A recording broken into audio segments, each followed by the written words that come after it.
Encontrou? Atos dos Apóstolos 16:16. Quem encontrou, dá glória a Deus. Quem não encontrou, fala, não tem. Tem. Tem sim. E eu vou ler na versão NVI. Já está projetado aí, ó, no telão. Diz assim, ó. Certo dia, dirigindo-nos para um lugar de oração, encontramos uma escrava que tinha um espírito pelo qual predizia o futuro. Ela ganhava muito dinheiro aos seus senhores com adivinhações. Essa moça seguiu Paulo e a nós, gritando: estes homens são servos do Deus Altíssimo e anunciam o caminho da salvação. Ela continuou fazendo isso por muitos dias. Finalmente, Paulo ficou indignado, voltou-se e disse ao Espírito: em nome de Jesus Cristo, eu ordeno que saia dela. E no mesmo instante, o Espírito a deixou.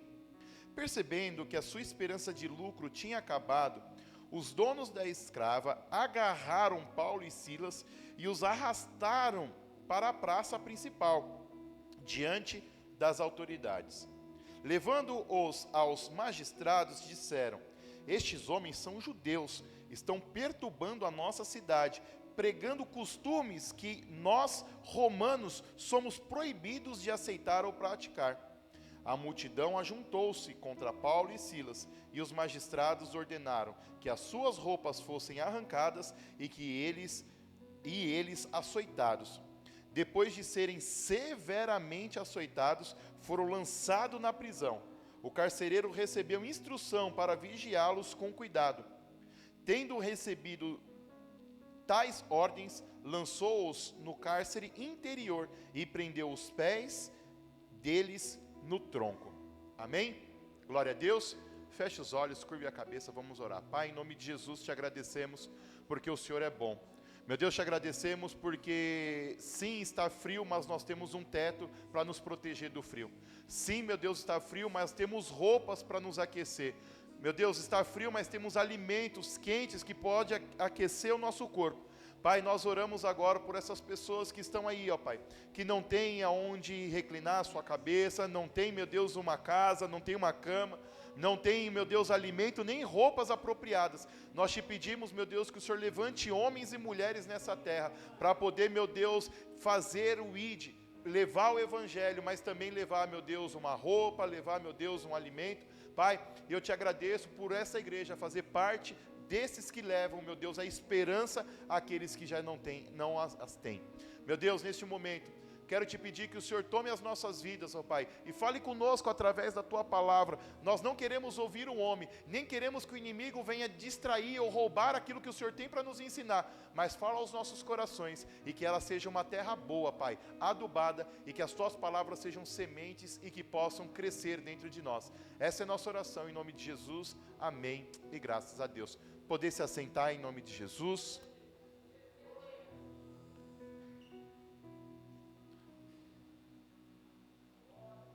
Quero falar com vocês hoje sobre o tema dessa mensagem.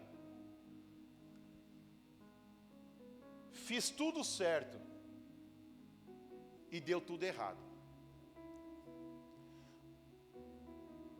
Paulo e Silas, eles estão numa viagem missionária. E eles pegaram um grupo de pessoas e começaram a sair pregando o Evangelho de Jesus, o Evangelho da cruz, o Evangelho da salvação. E nessa viagem missionária eles tinham um destino. E eles gostariam de chegar até a Ásia. Mas se você ler no mesmo capítulo, no versículos 6 e 7, vocês vão ler e vão ver que eles queriam ir para a Ásia, mas o Espírito Santo não permitiu. E no versículo 7, o próprio Espírito de Jesus não vai permitir que eles vão até a Ásia.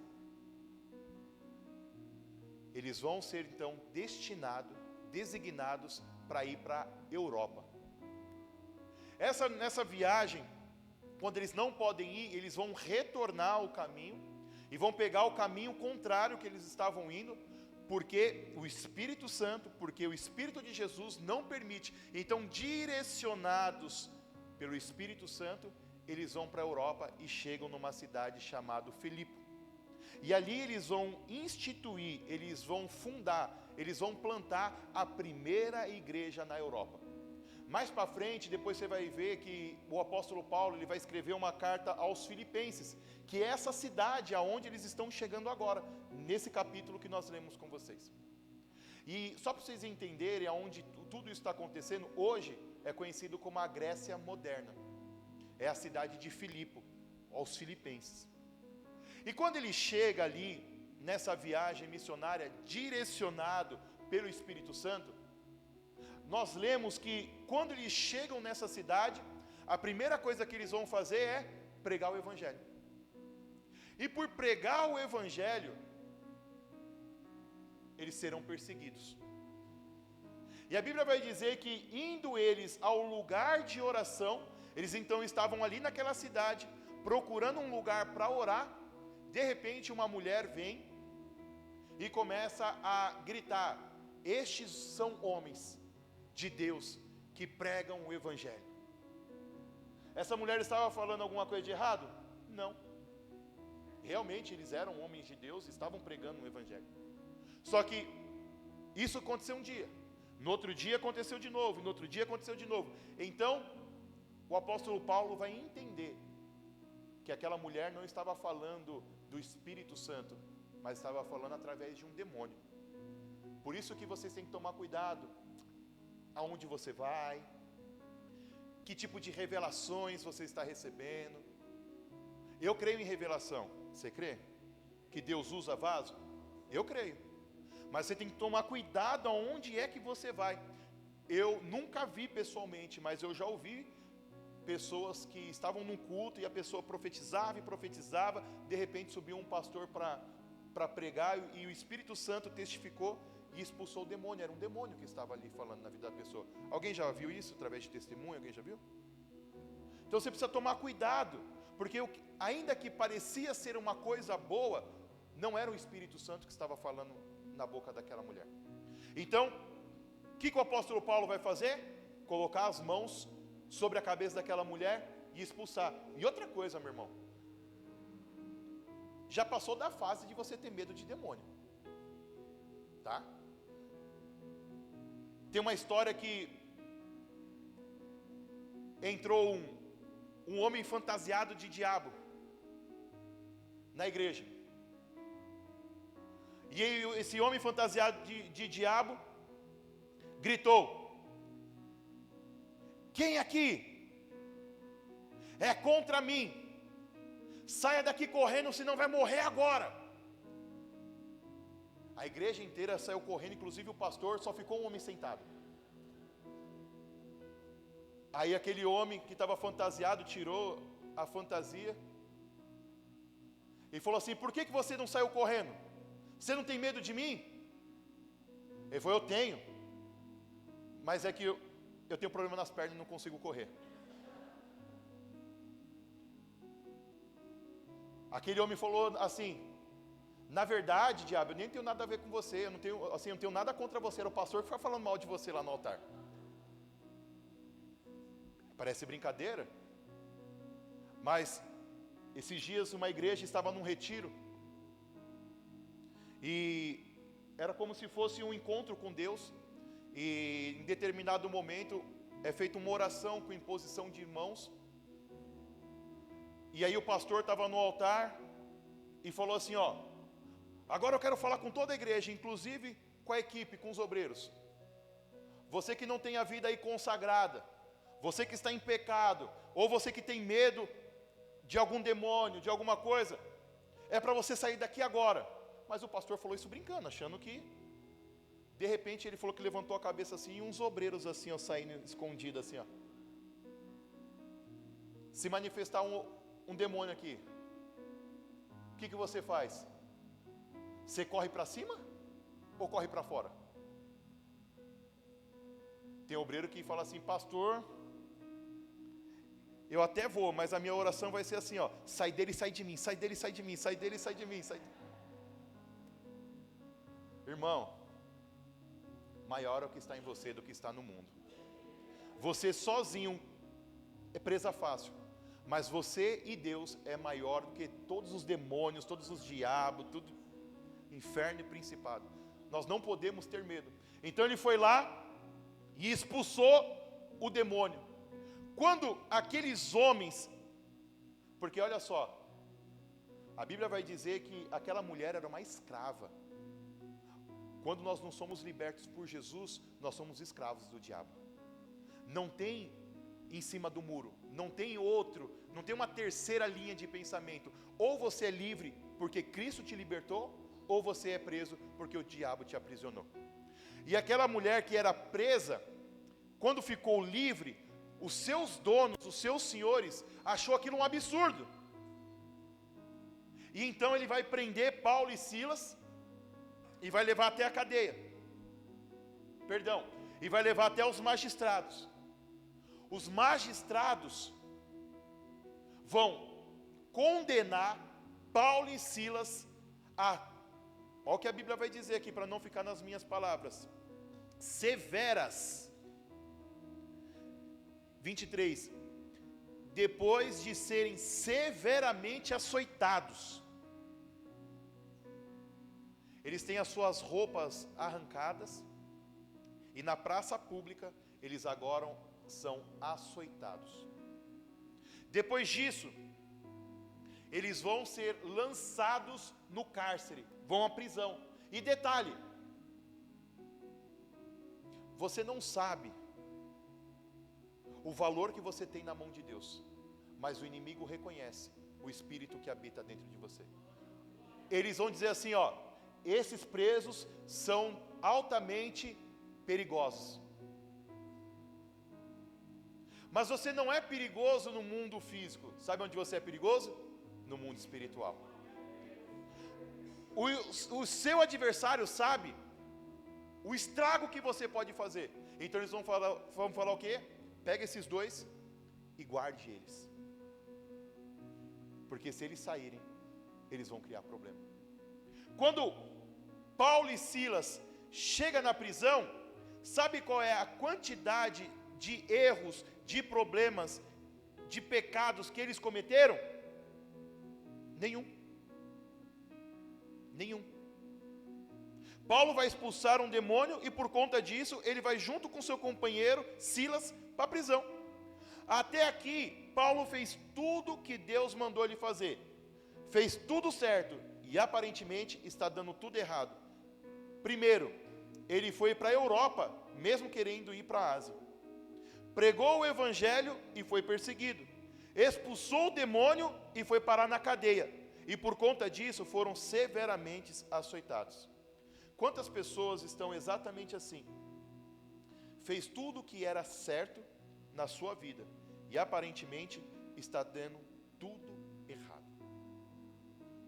Pastor, a minha vida não está nada fácil. Mas eu não sei o que eu estou fazendo de errado, porque eu me converti e eu abandonei as práticas, os vícios, eu abandonei uma vida pecaminosa, uma vida de agente duplo, aonde de vez em quando eu adorava a Deus, de vez em quando eu ia bagunçar no mundo, mas eu me converti. E desde que eu me converti, eu tenho feito tudo que Deus mandou. Eu casei, eu saí do emprego onde os meus amigos me levavam para o mau caminho, mas eu não sei o que acontece, a minha vida não deslancha, a minha vida não prospera, eu não consigo, é problema em cima de problema, é pessoas que me enganam, me passam para trás, e eu não sei mais o que fazer. Aparentemente você fez tudo certo, e está dando tudo errado. Paulo e Silas, eles poderiam chegar a essa conclusão. Só que, desde que você levantou as suas mãos para o céu, e você aceitou Jesus, não é mais você que controla a sua vida, é Deus que controla a sua vida. E você precisa entender que o momento que você está enfrentando na vida que aparentemente está tudo errado, talvez só está errado nos seus planos. Você precisa ver quais são os planos de Deus para a sua vida. O que você tem que procurar não é satisfazer o seu ego, satisfazer o seu eu, mas é você entender no mundo aonde você se encaixa, aonde é que Deus quer que você se coloque. Eu lembro de uma mulher orando por um filho, pedindo um filho. Ela queria um filho, mas Deus queria um sacerdote. Quando ela decidiu entregar o seu filho ao sacerdócio, aí Deus falou: agora vem o seu milagre. Ana orava por esse filho, e ela recebeu quando decidiu entregar ele para Deus. Talvez o seu propósito até hoje, a sua faculdade, o seu trabalho, o seu dinheiro, você projetou coisas para a sua vida, só que você esqueceu de acrescentar uma coisa muito importante: a vontade de Deus. Qual é a vontade de Deus para as nossas vidas? Paulo e Silas, eles tinham uma plena certeza: eu não vivo a minha vontade, eu vivo a vontade daquele que me enviou. Será que você consegue?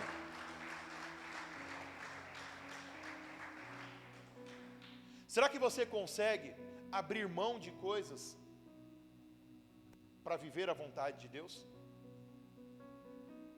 Queridos, nós vivemos numa geração onde por qualquer coisa, as pessoas maldizem a Deus, as pessoas falam mal de Deus, as pessoas questionam Deus, as pessoas querem ensinar Deus a ser Deus.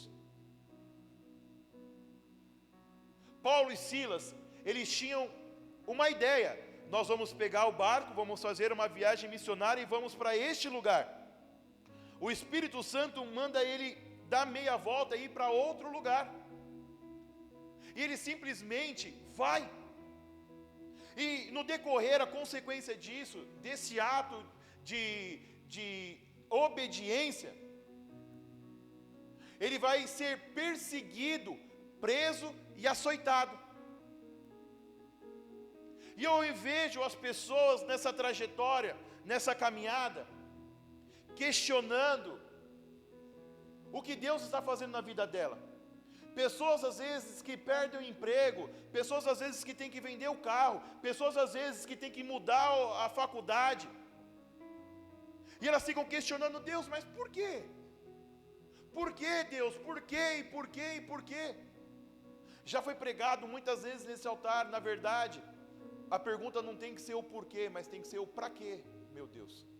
Para que eu estou saindo do emprego? Para que eu estou mudando de curso na faculdade? Para que o Senhor permitiu que eu fosse mandado embora? Para que o Senhor permitiu que eu fosse subido de cargo, tivesse uma promoção na empresa?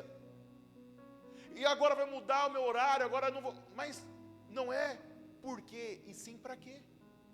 Mas as pessoas hoje, elas querem um Deus que resolva os problemas.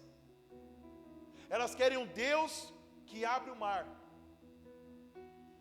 mas depois que passar do outro lado, deixa que eu tomo conta da minha vida. Eu precisava do Senhor, eu precisava da chave que está na sua mão, a chave que abre o mar, mas depois pode deixar que eu mesmo tomo conta da minha vida.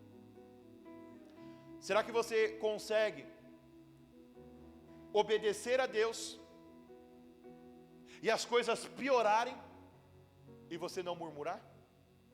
Será que no meio da sua caminhada e da sua trajetória, você consegue obedecer a Deus e na sua obediência você não murmurar, mesmo se as coisas saírem do seu controle? Paulo queria pregar o evangelho nas ruas, nas praças. Era essa a vontade dele. Talvez o que nós gostaríamos na nossa geração é pregar o evangelho onde nós temos fartura.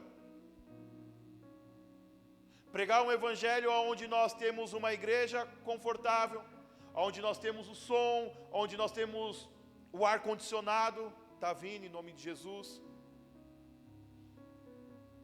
Ou não, não sei. Nós queremos isso, mas talvez não é isso que Deus quer para você. Talvez você quer pregar o evangelho livre, mas talvez Deus quer te levar você até uma cela. Só que você adorar a Deus na fartura é muito bom. Se Deus te mandar como missionário para os Estados Unidos, para a Suíça, para a Europa, você vai dizer: eis-me aqui, Senhor. Mas se Deus te levantar como missionário para você ir nos países onde não é permitido falar o evangelho, onde não é permitido você professar a sua fé, onde existe escassez de alimento, existe escassez, eu não sei se vocês sabem, mas tem países que não tem internet, porque tem pessoas que conseguem viver sem comida, mas não conseguem viver sem internet. E Deus pode estar te chamando para você ir para um lugar como esse, assim como Paulo e Silas foram chamados para pregar o evangelho, mas não o evangelho solto. Eles tinham que ir até a prisão. Talvez você arquitetou um plano na sua mente. Aos 25 anos de idade, vou estar me casando. Terminei a faculdade. Estarei já no meu primeiro emprego formado. Comprarei a minha casa, financiada, não tem problema. Mas aos 35 anos eu já terei 2 a 3 filhos, um cachorro. Já terei trocado de casa, estarei numa casa maior. Meu carro agora vai ser um carro sedã, porque preciso levar toda a família. E você fez planos, e eu vou à igreja todos os domingos. Eu vou à célula, eu vou ao culto, eu vou ser ministro de louvor. Esses são os seus planos, e está tudo bem. Ótimo que a sua vida seja assim, mas você já parou para pensar que talvez esse não é o plano de Deus para a sua vida? E eu quero compartilhar com vocês um testemunho que eu vi na montanha de um homem que estava servindo comigo. E este homem, ele contando: eu tenho muito dinheiro, Deus me abençoou, e a minha filha ficou doente. Aos 15 anos de idade, jovem, minha filha ficou doente, e eu levei ela no melhor hospital de São Paulo. Não vou fazer propaganda aqui para ele não.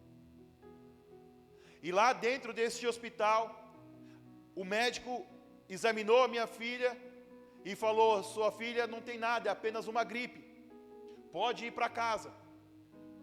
Isso foi na quarta ou quinta-feira, salvo engano. A filha dele tomou os antibióticos, tomou as medicações que o médico passou e não melhorou. No sábado ela estava pior.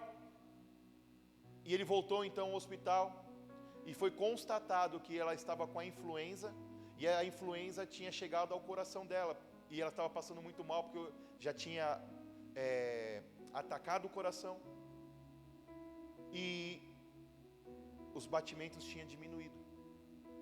Ele recebeu o diagnóstico que a filha dele estava com um problema no coração às 13 horas daquele sábado, e às 18 horas o cardiologista chegou, só que a filha dele não resistiu e morreu.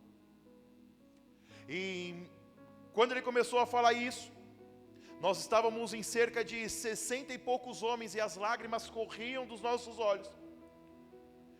E ele falou que ficou muito triste,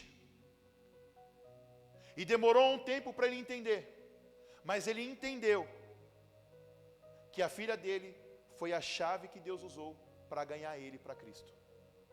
Ele falou: faz 9 meses que eu perdi a minha filha, e quando eu entendi isso, eu olhei para os céus e falei: Deus, obrigado pelos 15 anos e 15 dias que eu vivi ao lado da minha filha, porque eu sei que ela foi para o céu e eu estava indo para o inferno, então o Senhor usou a vida dela para que eu também fosse salvo, e hoje eu não estou triste, apesar de muito abatido, porque eu sei que eu vou me encontrar com ela no céu.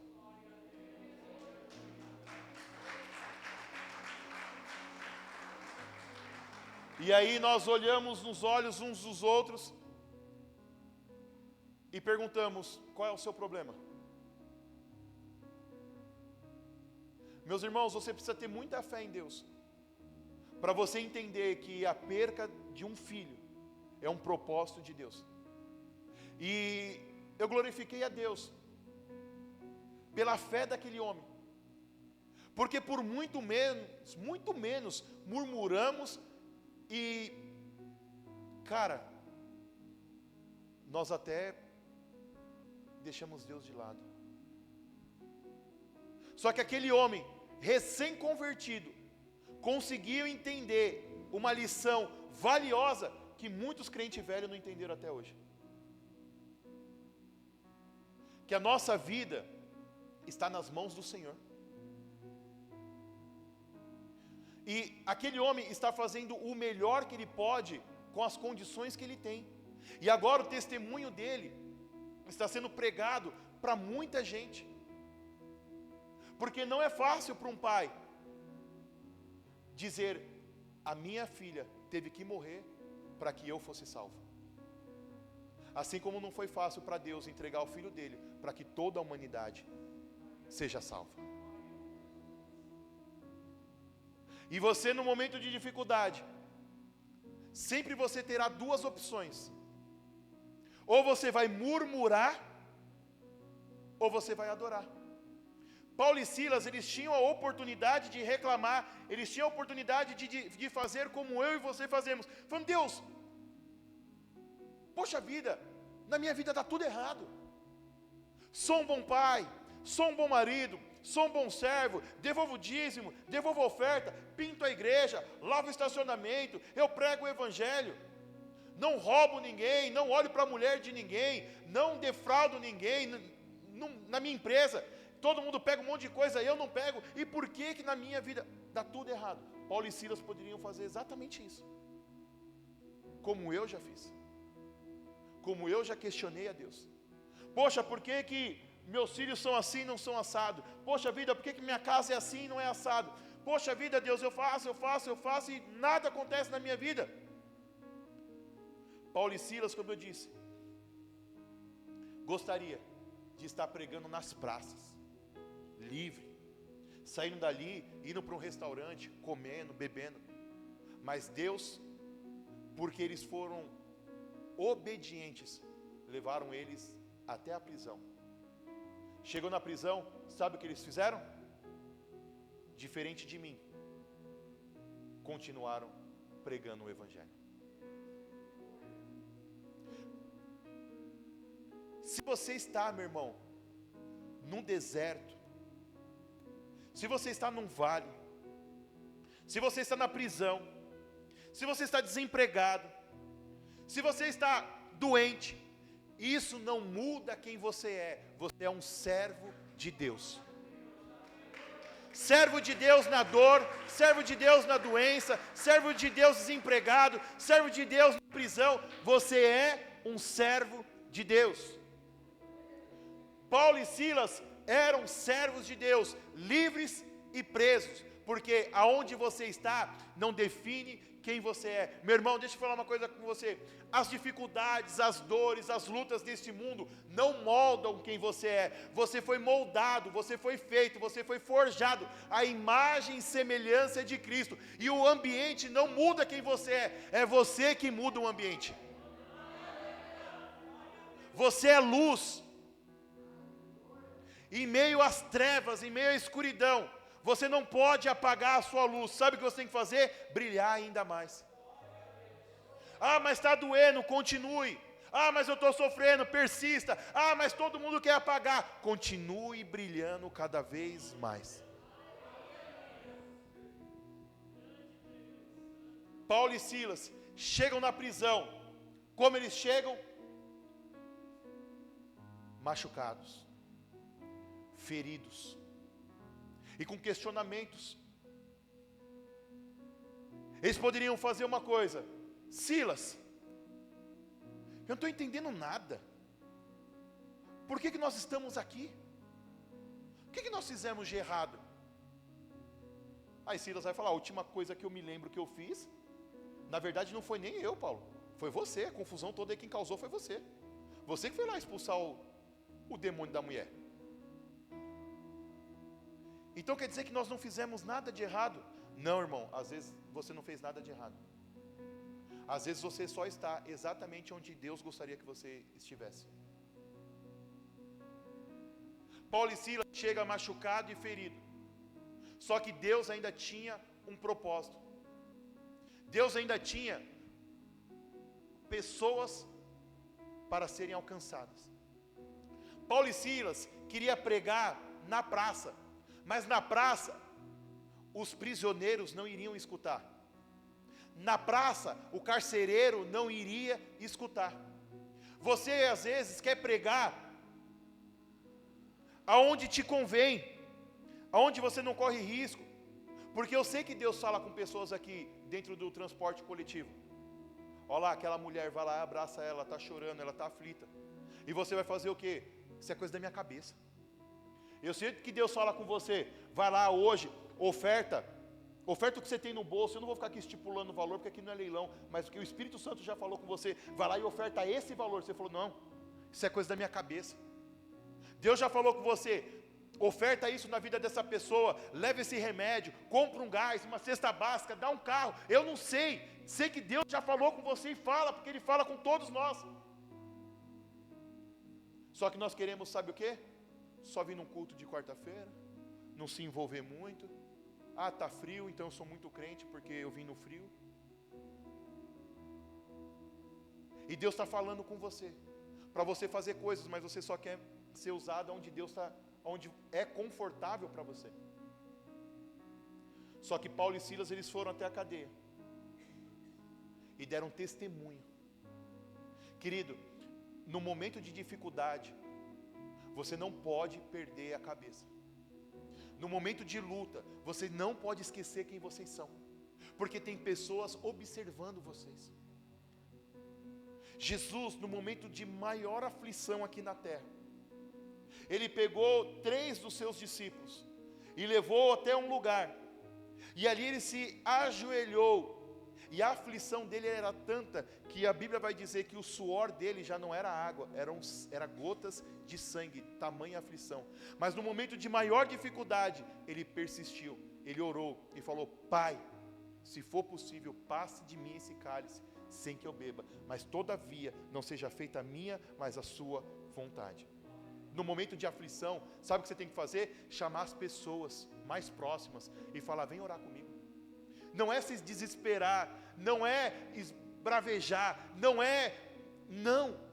Tem pessoas ao seu redor te observando. E lá na cadeia, não tinha mais para onde eles irem, não tinha como descer mais, não tinha como estar pior. Sabe o que eles fizeram? Começaram a louvar a Deus. No momento de maior dificuldade da vida dos dois, eles não vão murmurar, eles não vão questionar, eles vão falar, poxa vida, Deus, poderia ter pegado leve comigo, olha só, até hoje a minha vida tem sido para te servir. Não, eles vão adorar.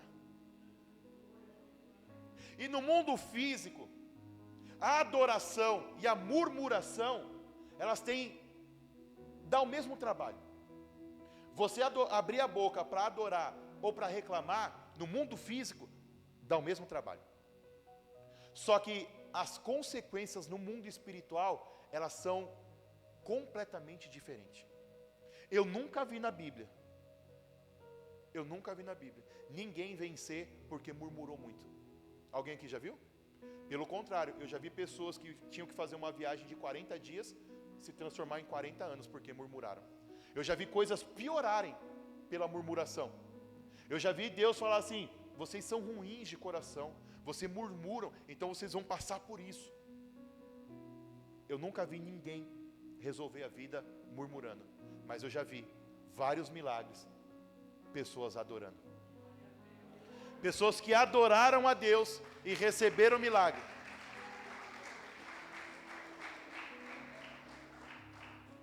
E é exatamente isso que Paulo e Silas estão fazendo. Eles começam, vamos ler para não ficar aqui como se fosse uma palestra. 24. Tendo recebido tais ordens, lançou-os no cárcere interior e prendeu os pés deles no tronco. 25. Obrigado, Jesus, por ter isso escrito na Bíblia. Por volta da meia-noite, Paulo e Silas estavam orando e cantando hinos a Deus, e os outros presos os ouviam. De repente houve um terremoto tão violento que os alicerces das prisões foram abalados. Imediatamente todas as portas se abriram. Meu irmão, você quer que portas se abram? Comece a adorar. Você quer que portas se abram? Comece a orar. Comece a engrandecer, comece a glorificar. Quer ver milagre? Comece a fazer no mundo espiritual. Provoque o milagre no mundo espiritual. Cadeias se quebram, portas se abrem quando você adora, quando você louva, quando você esquece de murmurar e passa a adorar. Os céus se levanta no seu favor. E aqueles homens, mesmo machucados, queridos, não espere a dor passar para você adorar. Não espere as coisas melhorarem para você começar a clamar. Hoje, exatamente hoje, no momento que você está, da maneira que você está, abra a sua boca, pare de murmurar e comece a adorar a Deus, comece a glorificar a Deus, comece a buscar pela presença de Deus. É exatamente assim que você está, que você vai ver o milagre de Deus. É na cadeia, é na prisão, é na doença, é na dificuldade, é na falência, que Deus vai ordenar a sua bênção.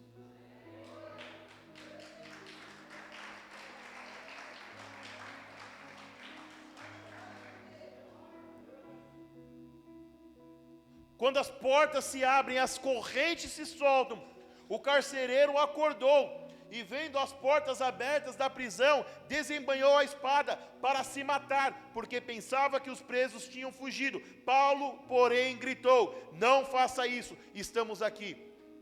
Como que ele vai se matar, se Deus permitiu que Paulo e Silas fossem lá para salvar ele? Meu irmão, pessoas estão do seu lado, se matando, isso física e espiritualmente, porque está esperando você falar: eu estou aqui. Eu estou aqui, não faça isso contra a sua vida. Não tire a sua vida, não vá por esse caminho, não faça isso, guarde a espada, não vá, esse caminho é perigoso. Tem pessoas do seu lado esperando apenas o seu falar: eu estou aqui para poupar a vida dela. Você já pensou que você está exatamente onde Deus colocou você, na empresa? Queridos, não acredite em coincidências. Você está na faculdade, você está no trabalho, você pegou o Uber, você pegou o coletivo, eu não sei, mas eu sei que Deus tem um controle de tudo. E se você está exatamente onde Deus gostaria que você estivesse, faça exatamente o que Deus espera que você faça. Porque Paulo e Silas vai falar: eu estou aqui, não faça isso. O carcereiro pediu luz. Entrou correndo e trêmulo, prostrou-se diante de Paulo e Silas, e então levou-os para fora e perguntou: senhores, o que devo fazer para ser salvo? Meu irmão, você quer pregar nas praças, mas Deus precisa salvar o carcereiro. Você quer pregar em determinados lugares, mas Deus quer ganhar o mundo todo. Eles responderam: creia no Senhor Jesus e serão salvos você e os da sua casa. 32, em seguida pregaram a palavra de Deus a ele e a todos os da sua casa. Naquela mesma hora da noite, o carcereiro lavou as feridas deles. Em seguida, ele e todos os seus foram batizados. Sabe o que eu entendo aqui da palavra? Eu entendo que aquele que te persegue vai te ajudar a você se curar das suas feridas. Aquele que te aprisiona, aquele que te traz dor, é o mesmo que Deus vai te usar para salvar ele e a família dele, e ele vai vir e vai cuidar das suas feridas. Só que, meus irmãos, vai depender de nós, porque se Paulo e Silas ficassem na cadeia, murmurando, as cadeias não iam se abrir. Se eles ficassem reclamando em vez de orar, as prisões, as correntes não iriam se cair. E se eles fizesse o seguinte: você vai se matar? Bem feito. Quem mandou me prender aqui? Eu sou servo do Deus Altíssimo. Ai daquele que mexer com o ungido do Senhor. Porque tem macumba gospel. Tem, já escutei por aí. Olha, aquele que tocou vai se ver quando Deus se levantar ao meu favor. Ele vai ter que se rastejar nos meus pés. Já escutei, só que isso aí é macumba gospel. O crente de verdade, sabe o que faz? Vai lá, prega o evangelho para aquele que estava prendendo, maltratando e batendo. Depois que ele aceita Jesus, aí sim, ele vem e cuida das suas feridas. Nós temos que entender o que realmente tem valor para Deus. A Bíblia vai dizer que uma alma para Deus vale mais do que todo ouro e que toda prata. Aquelas feridas de Paulo, Jesus um dia vai dizer o seguinte: não tema quem pode fazer mal contra a sua carne, porque se ele te matar, é só isso que ele pode fazer. Mas tenha medo daquele que pode matar a sua alma. Paulo, Silas, sabia que isso era pouco, comparado com a glória que um dia há de ser revelada a eles e a todos nós. O que Paulo e Silas vai nos ensinar aqui é que aparentemente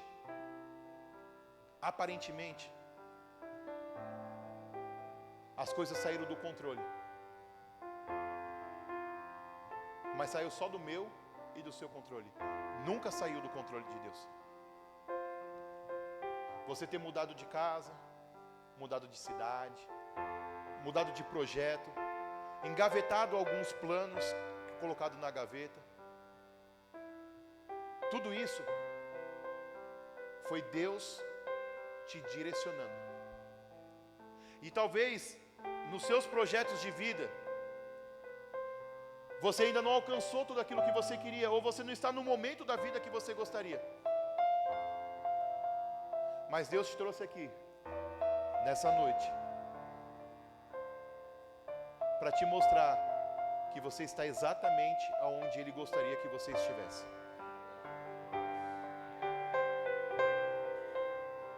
E agora vai depender de mim e de você. Qual será a cena do próximo capítulo? Como será contada o próximo passo da nossa história?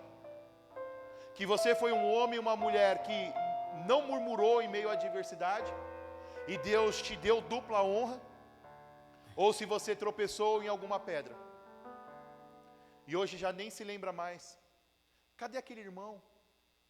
Cadê aquela irmã? E nisso eu gostaria de convidar a igreja para se colocar de pé, porque nós iremos orar agora. E nós iremos apresentar a nossa vida a Deus.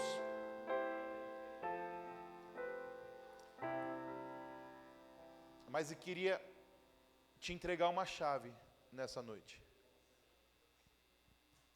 Se você quiser abrir portas, abrir cadeias, segundo a Bíblia, é através do seu louvor e da sua oração. Quer mudança na sua vida? Feche os seus olhos, curve sua cabeça, comece a orar agora. Estou aqui, Senhor, estou aqui na prisão, estou igual Paulo e Silas. Fiz nada de errado, nada. Estou onde o Senhor mandou eu estar, fiz o que o Senhor mandou eu fazer, abri mão, e aqui, Senhor, olha onde eu estou.